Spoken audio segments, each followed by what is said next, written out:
কত বড় একটা ইলিশ মাছ নিয়ে এসছে, গোল মাথা, গোল মাথা না গোল পেট।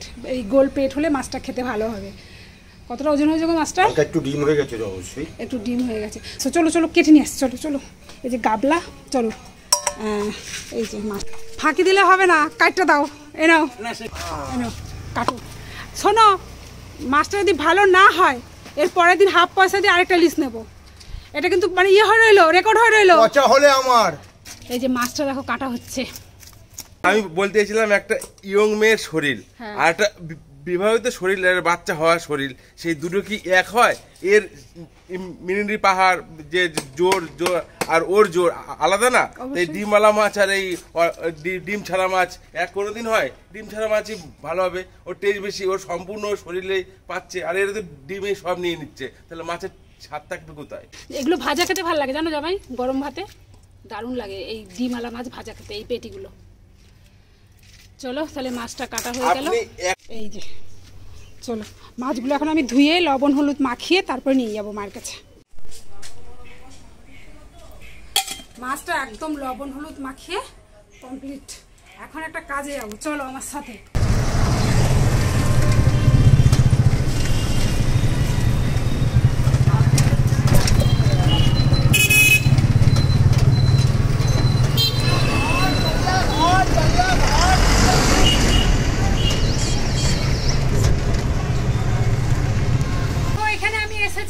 মানকচু পাতা নিতে, মানকচু সরি দুধ মানকচু, আবার বিভিন্ন নামে সবাই চেনে। পেয়ারা আছে, পেয়ারা পারবো পরে, পেয়ারাটা দেখাচ্ছি, আগে যেটা নিতে এসে সেটা নিয়ে নিই।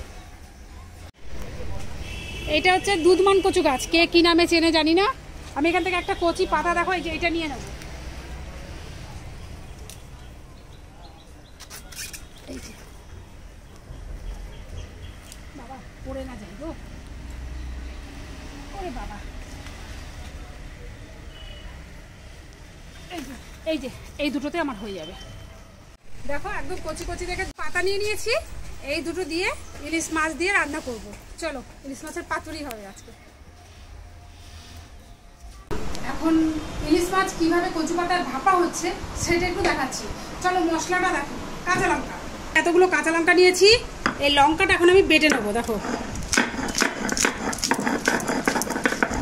কাঁচা লঙ্কা বাটা হয়ে গেছে।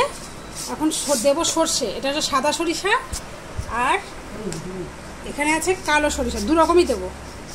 কালো সরিষার ঝাঁঝ বেশি, কালো সরিষা একটু বেশি দিলাম। এবার এটা দেখো এতগুলো দিয়েছি, বেটে নেবো এবার।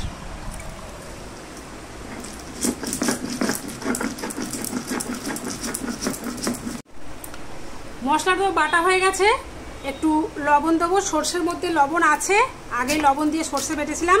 হলুদ দেবো,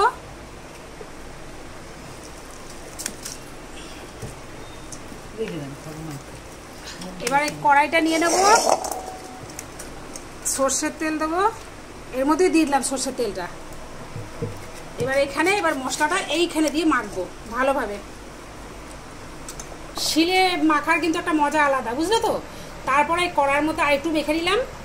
এখন আমি এই যে মাছ, সেই মাছগুলোকে এখন দিয়ে দেবো। দেখো একদম ডিমওয়ালা মাছ। আমাদের বাড়িতে এবার কেউ গাদা খায়, কেউ এটা খায়, সেটা খায়, সব রকম আছে। তেল দেওয়া হয়েছে আগে একবার, এইটুকু কাঁচা লঙ্কা দিয়ে তো গোটা গোটা গোটা উপর দিয়ে দিয়ে দেবো। কারো যদি আবার ঝাল লাগে, ঝাল আমি যথেষ্ট দিয়েছি, তবু এর ওপর দিয়ে আরও দুটো কাঁচা লঙ্কা দিয়ে দেবো।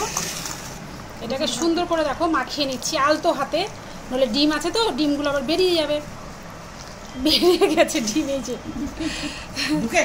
হ্যাঁ, এই যে আলতো হাতে দেখো মশলাগুলোকে আমি এইভাবে সুন্দর করে মাখিয়ে নিলাম। আমার কিন্তু মাখানোটা দেখো সব দিক দিয়ে দেখো সমানভাবে সুন্দরভাবে মেখে গেছে মশলাটা, দেখেছো? এই যে এখন সেই দুধমান কচু পাতা, এবার এগুলো আলতো হাতে মাখবো। এই যে এটা দেখো কিভাবে, এটা মাখাটাই হচ্ছে ব্যাপার। এই এই এইয়া পাতাগুলো নিচে থাক, এইভাবে এটাকে নেড়ে চাড়া করে দিলেই হয়ে যাবে। এখন এটা ঢাকা দিয়ে একটু জল দেবো, দাও তো। এই যে এটা হচ্ছে শিল ধোয়া জল আর কিছু গোটা কাঁচা লঙ্কা ওপর দিয়ে একটু দিয়ে দিলাম, আর আরও একটু ওপর থেকে আরও একটু তেল দিয়ে দেবো, সরিষার তেল, খাঁটি সরিষার তেল, কাচ্চি ঘানি। ব্যাস, এবার এটা ঢাকা দিয়ে বসিয়ে দেবো চুলোয়। এই দেখো এখন আমি বসিয়ে দেবো, বসিয়ে দিলাম। এখন এটা অল্প আছে, এই ঢাকনা দিয়ে দিলাম। এই দেখেছো কি দারুণ ঘ্রাণ বেরিয়েছে। আমরা ঢুকতে ঢুকতেই ভাই বলছে কি সুন্দর গন্ধ, সবকিছু ওকে, একদম ওকে। তো এটাই আর কি, খুব সুন্দর রান্না হয়েছে। এই রান্নাটা বসিয়েই আমরা ঘুরতে গিয়েছিলাম বাংলোতে, আমাদের বাড়ির সাথেই বাংলো, আর সেই ভিডিওটা তোমরা এর আগেই দেখে নিয়েছো। তো যাই হোক, দেখলে তো কত সহজেই একদম অল্প সময় রান্নাটা হয়ে গেল।